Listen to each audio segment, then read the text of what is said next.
One of the things that I really believe in and have experienced over the years in my haircutting careers, which now goes into close to 20 years, is the fact that putting tension, proper tension in hair is so important.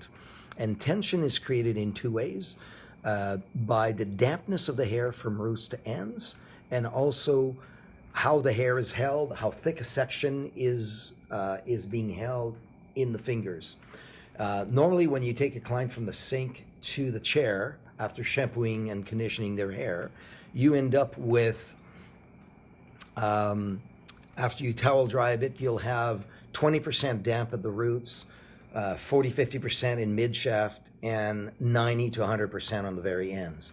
So the hair being unevenly wet gives you uneven tension when you pull on it. When hair is wet at 100%, it'll stretch up to 20% of its length. That stretch, when you pull it and you cut it, the hair will bounce back and have movement and volume. So movement and volume is created by that tension. And it's hard to explain unless it's being shown, which now the purpose of this video is for me to cut one side with proper tension and one with no tension at all. And you do see the difference between the two.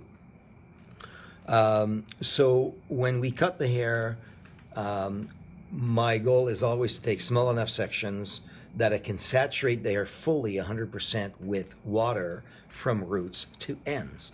Always re-wetting my roots. Why? Because the roots is where the hair will dry first. One, because of the heat from the scalp. It tends to dry that hair faster. So to dry the roots first and then towards the ends later. So I always re-wet the section from roots to ends as I'm cutting each strand. That is the goal. So what I'm doing now is I'm using a mannequin just to show doing one side, except what I've done on this mannequin is both sides are actually damp. What I would have loved to do, if I could redo it, is to do one side wet 100%, one side dry without tension at all.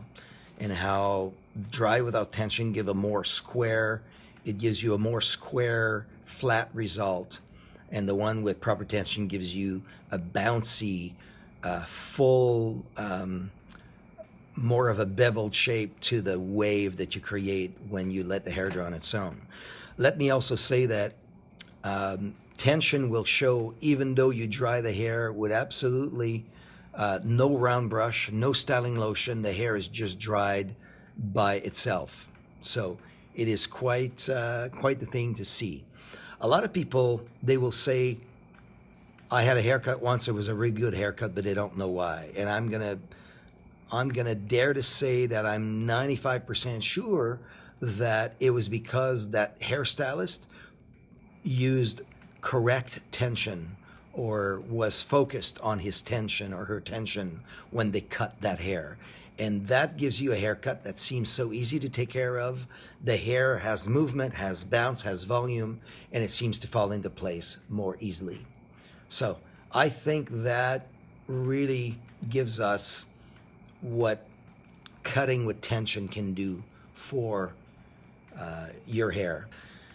But I drive that into my staff in the training we do on Monday. We do 2 Mondays a month of training. And I drive that home to them that proper tension is key to quality workmanship in hair cutting. There are exceptions to that, and that would be with someone that has super thick hair and they have wavy hair and they flat iron their hair every day, every time they style. Then the reverse is true. I would cut with very little tension, if any, and I would cut dry. But other than that, I always cut wet. I've even done this on people with naturally curly hair, and a lot of people who are the diva curl experts of the world, they say, oh, no, cut the hair dry when it's curly and then it doesn't bounce back. But I've done that on clients. They love the haircuts, and they go for 3 months without a trim. It just lasts. Just proper tension makes a haircut last. So if you have any questions, feel free to message us on our Facebook page. It is Salon Chez Pierre on Facebook, SalonChezPierre. Looking forward to hearing from you. What are the questions that you have? And so now what we're seeing here is me finishing, and I have dried my cut on both sides. So that side we're looking at right now with proper tension, you could see the beveled shape, and that is no round brush, no curving with the brush. It is finger dried. And then the other side, it's not bad, but you could see that side is a little more jagged. It's less precise and less, it doesn't look as healthy. Both dried with fingers only, no round brush, no styling products in this. All right, it's a slight difference. We will do one of these again on a human model that shows the results more. Thank you for watching, and we will see you again.